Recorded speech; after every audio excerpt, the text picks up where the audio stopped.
My brothers and sisters, many people believe that happiness comes from other people. They say, if only I had the right friends, the right partner, the right company, I would finally feel whole. But what happens when those people leave? What happens when they change, disappoint you, or simply aren't there? Does your happiness disappear with them? You see, if your peace depends on people, you'll always be at their mercy. But if your peace comes from Allah, you become unshakable. Today, I want to remind you of something powerful. You can be happy without needing anyone else to validate you. And when you reach that point, everything in your life changes. My brothers and sisters, one of the deepest struggles we face in life is this. We tie our happiness to people. From a young age, we're conditioned to believe that our value comes from how others see us. We crave praise. We want to be accepted. We hope people will love us, choose us, stand by us. And when they do, we feel good, we feel worthy. But when they ignore us, abandon us, betray us, suddenly we feel empty, broken, like we've lost everything. Why? Because we built our emotional home in people's hands. We gave them the power to define how we feel, how we think, even how we see ourselves. And that, my brothers and sisters, is a dangerous way to live. People are not constant. They have moods. They change. They get tired. They get distracted. Some will love you today and leave you tomorrow. Some will praise you in public and hurt you in private. Some will only stay as long as you benefit them and disappear the moment you need them. So if your happiness depends on these people, what happens when they walk away? What happens when they hurt you? Or when they stop giving you the attention you once relied on? You break. You lose yourself. And that's not how Allah wants you to live. You see, real happiness doesn't come from people. It comes from something much deeper. It comes from your connection with your Creator. Allah is the only one who knows you completely and still loves you unconditionally. He never leaves. He never changes. He doesn't get bored of your problems. He doesn't get tired of your tears. He doesn't stop answering your du'as just because you made a mistake. Yet we overlook this relationship and spend all our time chasing approval from people who can't even guarantee their own happiness. That's why so many of us feel anxious, insecure, or constantly emotionally exhausted. Because we are depending on temporary sources for something that only Allah can truly provide. Peace, contentment, security, identity. Some of us have been taught maybe indirectly that we are not enough unless someone else says so. So we become addicted to people's praise. If they praise us, we feel seen. If they ignore us, we feel invisible. But what if I told you, you were already enough before anyone clapped for you, before anyone chose you, before anyone validated your worth? Because your value didn't come from their words, it came from Allah's decision to create you. And Allah doesn't make worthless things. So the next time you find yourself asking, why don't they care about me? Why don't they check on me? Why am I always the one reaching out? Pause and ask a different question instead. Why have I allowed their actions to control my emotions? Why is my happiness in their hands when it should be in Allah's? This shift, this realization is the beginning of emotional freedom. Because once you stop chasing people to feel whole and start seeking Allah to feel at peace, you stop surviving and start living. My brothers and sisters, we've been taught by the world to measure happiness by what we have and who is around us. If we have money, we're happy. If we have the right people in our lives, we're happy. If people like us, we're happy. But let's be honest, that kind of happiness is fragile. The moment your bank balance drops, the moment someone leaves you, the moment people stop praising you, it shatters. And you're left wondering, what happened to my peace? That's because what you thought was happiness was actually just a temporary emotional high. Real happiness is much deeper. It's not tied to circumstances. It's not dependent on people. It's not here one day and gone the next. Real happiness is contentment. Contentment is when your heart is settled, even if your life is not perfect. It's when you can smile even through tests. It's when you say, Alhamdulillah, not because everything went your way, but because you trust Allah's way. Allah tells us in the Quran, indeed, in the remembrance of Allah, do hearts find rest. Notice he didn't say minds find rest or lives find rest. He said hearts, because true peace starts on the inside. You can have the world in your hands but still be empty inside. And you can have very little but feel rich in your heart. That's the power of contentment. It has nothing to do with possessions and everything to do with perspective. When your happiness comes from Allah, you stop chasing people to make you feel loved. You stop expecting life to be perfect before you can be grateful. You stop feeling insecure about being alone because you know you're never truly alone. Being alone with Allah is not loneliness. It's intimacy with your Creator. It's when you pour your heart out in sujood and realize that He hears you. It's when you wake up for tahajjud and feel that quiet calm in your soul. It's when you open the Quran and feel like Allah is speaking directly to you. And here's the truth. When you have that inner peace, your whole life changes. You stop overthinking every word someone says to you. You stop chasing relationships that are draining you. You start protecting your peace because you realize it's a blessing from Allah, not something to be thrown away for temporary company. People will notice the difference too. They'll wonder, why does this person seem so calm, so happy, so unaffected by negativity? And it's because you've learned the secret. Your peace doesn't come from people. It comes from the one who made people. My brothers and sisters, there comes a moment, and for some, it takes years to reach when you realize something life-changing. You don't need people to complete you. You don't need their approval to validate you. You don't need constant attention to feel worthy. This is not arrogance. This is freedom. When you shift your heart from depending on people to depending on Allah, your whole emotional world changes. It's as if a heavy weight you've been carrying for years is suddenly lifted off your shoulders. Before this shift, you were always waiting. Waiting for someone to check on you. Waiting for someone to notice your effort. Waiting for someone to make you feel valued. And when they didn't, your heart sank. You felt rejected, invisible. But now, you no longer live in that prison. You've discovered a deeper truth. Your worth is not in their hands. When you rely on Allah for your happiness, you can go through a day without a single compliment and still feel content. You can sit in silence without feeling lonely.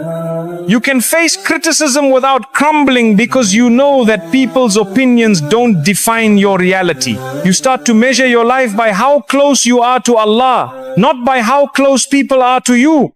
And that shift changes everything. The way you speak, the way you think, the way you respond to pain. Let me tell you something, my brothers and sisters. When your emotional stability comes from people, they can destroy it with a single word.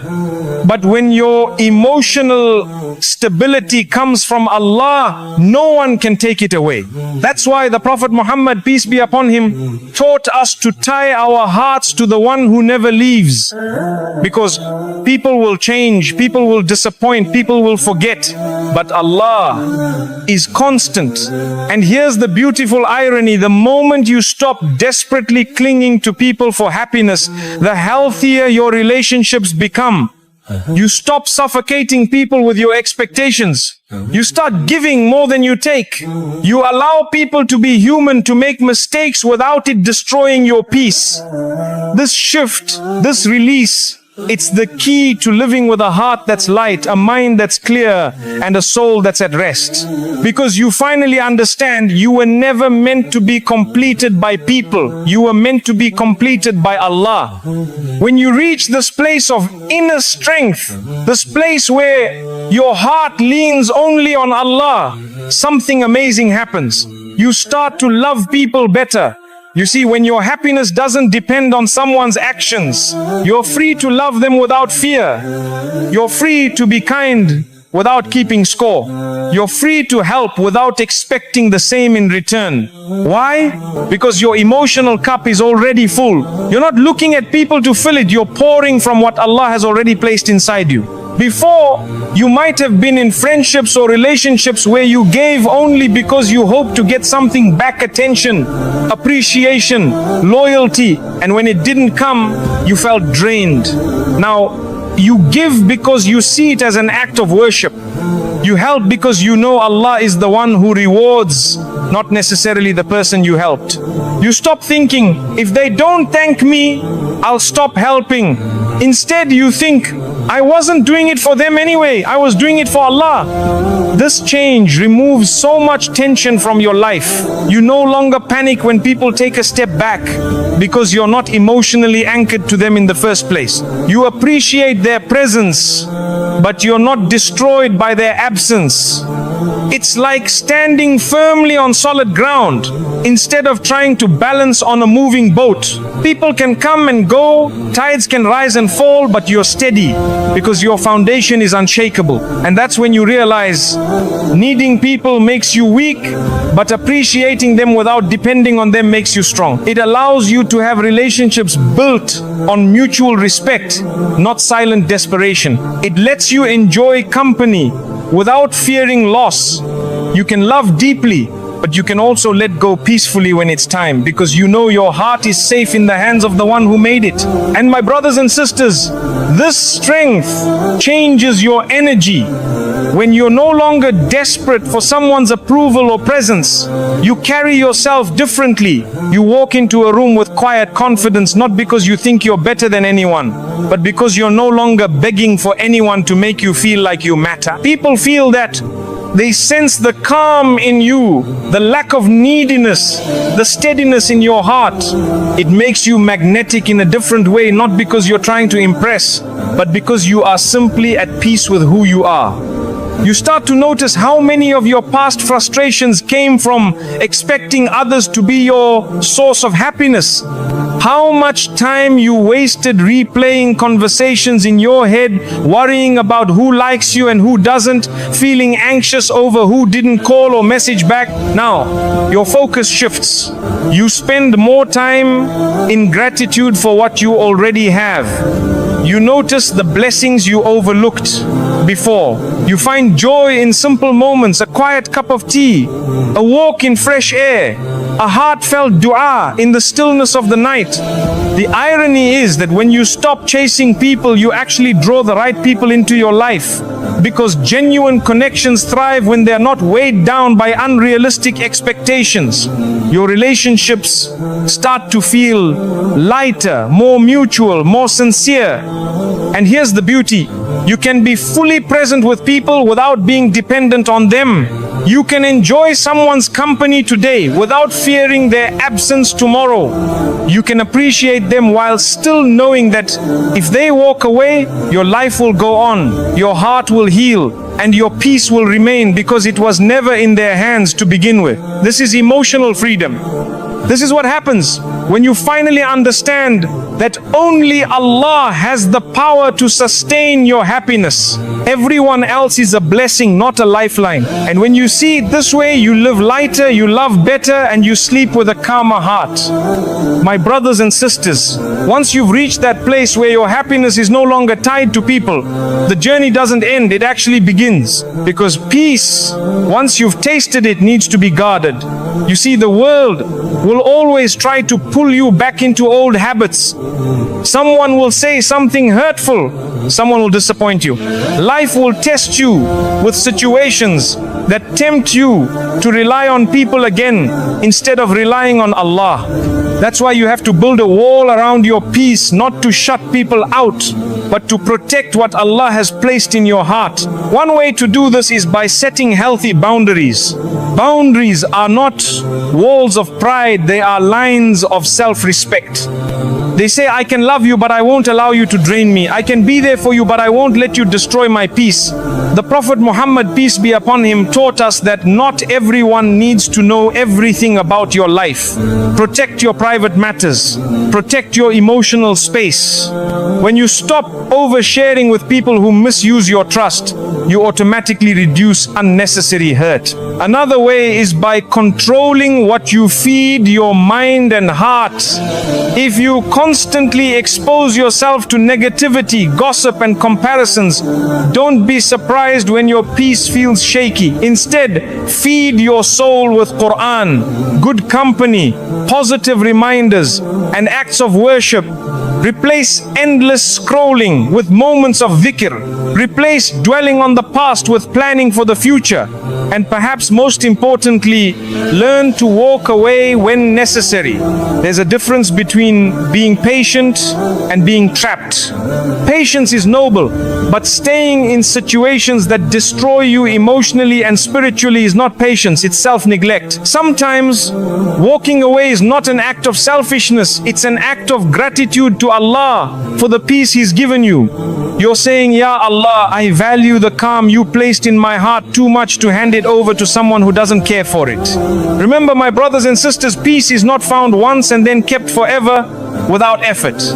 It's something you nurture daily, protect fiercely, and renew constantly through your relationship with Allah. Because in this noisy world, peace is not the absence of problems, it's the presence of Allah in your heart, no matter the problems. And my brothers and sisters, the more you protect your peace, the more you realize something very important. Not everyone deserves the same access to your heart. We often think that being a good Muslim means letting everyone in, tolerating every behavior, and absorbing every insult. But the truth is, Islam teaches balance.